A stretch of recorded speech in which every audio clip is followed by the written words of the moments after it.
Parlons digital. Aujourd'hui, je vais répondre à la question de Laetitia. Quelle est l'importance du mobile dans une stratégie digitale? Alors, la première chose à laquelle il faut penser quand on veut lancer une application ou bien un site, c'est de se mettre à la place de l'utilisateur, d'essayer de comprendre ses besoins. Et aujourd'hui, le mobile a une place tellement importante qu'on ne peut plus se passer de ce device. D'ailleurs, le mobile aujourd'hui n'est plus important, mais vital. Il est même parfois plus pertinent d'aller sur mobile directement plutôt que de passer par la case site internet ordinateur. En effet, on passe une grande majorité de notre temps sur le mobile et c'est le premier média ultra personnel que l'on utilise, à peu près entre 3 à 6 heures par jour. Ça laisse à réfléchir. Entre 50 et 60% de la navigation sur internet se fait via un mobile, notamment comme la consultation des emails. Et cette consultation s'effectue sur des sites spécifiques qu'on appelle responsive, adaptés au mobile, soit des applications. Et l'usage se précise et dépasse celui d'un ordinateur classique depuis les 3 dernières années. Il y a d'ailleurs une erreur qui est commune, c'est de penser ordinateur et de se dire ensuite qu'on va adapter au mobile. Alors que c'est l'inverse en réalité qu'il faut faire, il faut penser mobile et ensuite se dire qu'on va rajouter des éléments sur ordinateur si c'est justifié.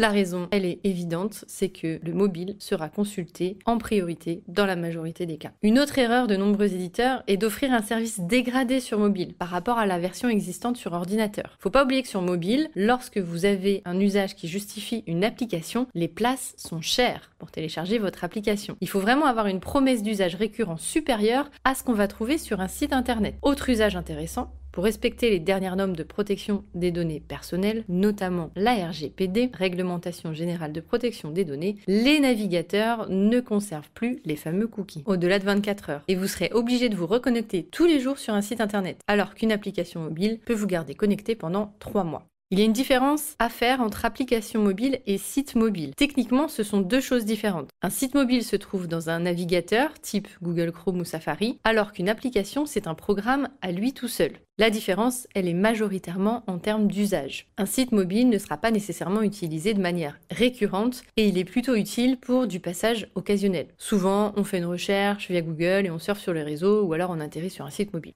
Une application, quant à elle, elle a un usage de récurrence. Tout le monde n'a pas besoin de faire une application mobile. Par exemple, on va acheter un matelas tous les 10 ans. Si vous êtes fabricant de matelas, évidemment, pas la peine de se lancer sur l'application car ce sera un usage unique. En revanche, l'avantage de l'application mobile, c'est qu'elle est déjà installée sur le téléphone et il y a donc une rapidité d'accès. Techniquement, on peut faire beaucoup plus de choses sur une application mobile. Un lecteur de code barre, un paiement sans contact, de la réalité augmentée. La navigation sur une application mobile sera beaucoup plus fluide dans ses fonctionnalités. Et l'expérience utilisateur au sens global. Le temps de chargement va également être réduit à 0. Alors, petite question que je laisse ouverte, le mobile est-il l'avenir du e-business? On pourrait se poser la question. En B2C, il faut y être parce qu'on sait que le mobile représente 60% de l'usage. En revanche, si on est dans le B2B ou qu'il y a un usage métier, il faut voir de quoi on a réellement besoin. Il y a des outils métiers qui ne pourront pas être développés sur le mobile, mais qui en revanche seraient possibles éventuellement sur tablette. On voit de plus en plus de conseillers de vente avec des tablettes en magasin, par exemple. D'ailleurs, on les appelle les vendeurs augmentés car ils ont accès au stock du magasin ou encore à l'historique de commande du client. Il faut donc bien déterminer les usages que vous soyez en B2C ou en B2B avant de vous lancer sur une application mobile. Si on se projette dans quelques années, on pourrait même se dire qu'on va abandonner l'usage de l'ordinateur avec l'agrandissement incessant des écrans de smartphone. Les nouveaux écrans qui arrivent se plient et s'enroulent. D'ailleurs, on le voit avec Apple et son iPad qui devient de plus en plus un ordinateur lui-même. Les ordinateurs vont encore perdre 10 à 15 points de part de marché a priori et l'usage du mobile, lui, se développera de 70 à 80%. Être sur le mobile est donc plus que nécessaire dans votre stratégie digitale et notamment pour les années à venir. Un autre usage qui va considérablement se développer sur mobile, c'est celui du paiement. Il existe déjà avec Apple Pay, mais on peut se dire qu'il va y avoir une accélération à ce niveau-là. En résumé, Laetitia, ce qu'il faut retenir par rapport à ta question, c'est qu'il est nécessaire d'être présent sur le mobile, que lorsqu'on monte une stratégie digitale, eh bien, il faut mettre l'utilisateur au centre du produit ou du service qu'on va proposer, et que dans toute stratégie digitale, il faut mettre le mobile également au cœur de sa stratégie.